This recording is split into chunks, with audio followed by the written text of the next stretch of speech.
Leaving Jerusalem now, bound for Hebron. Bulletproof glass, 28-ton bus. Here we go.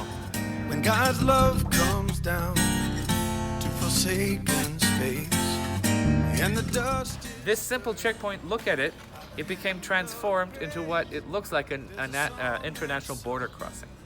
See how high that fence is? That's to prevent rocks being thrown at the soldiers and landing right at this spot.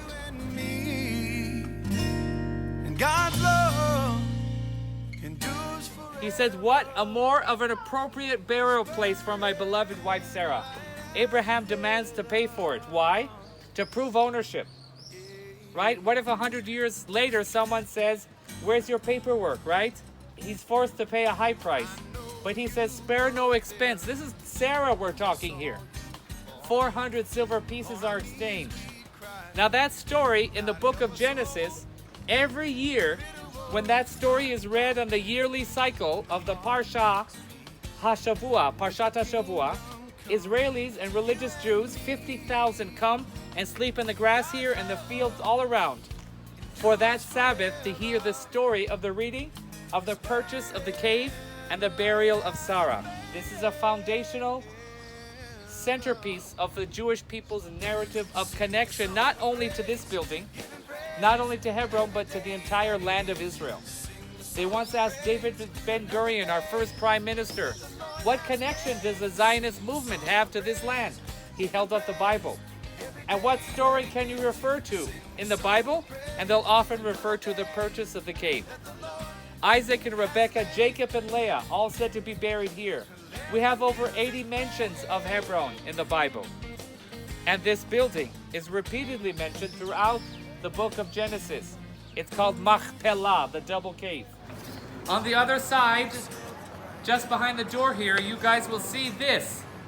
Underneath, they call this the candle room. Okay, the candle room. It wasn't until 1967 that the first time in 700 years we Jews are up here. So everybody wants to know what's down the hole here.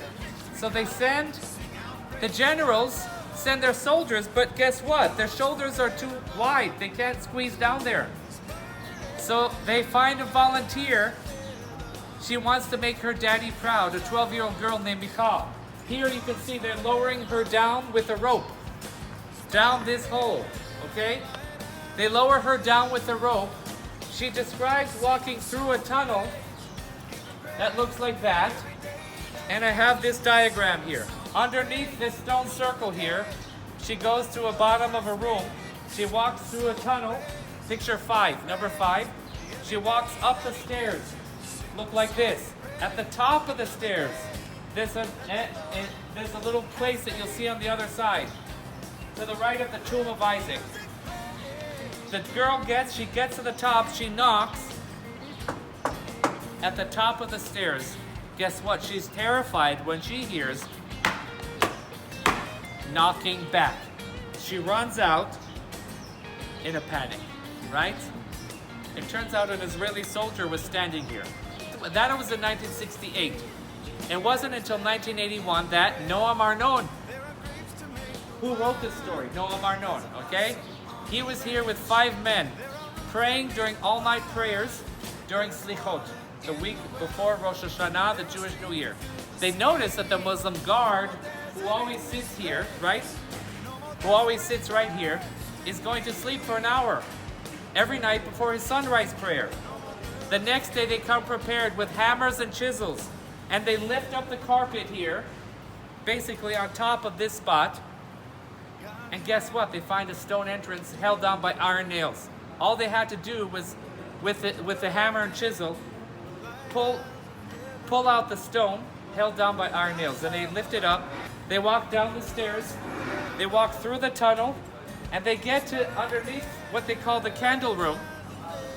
And still no evidence of a burial cave until somebody's standing there. And they notice they're holding their candle. The breeze is blowing it out. They put their hand down and they notice at this corner that there's some loose rocks. And upon further exploration, guess what they discover? A double-chambered burial cave. Exactly what the Bible said all along should have been there.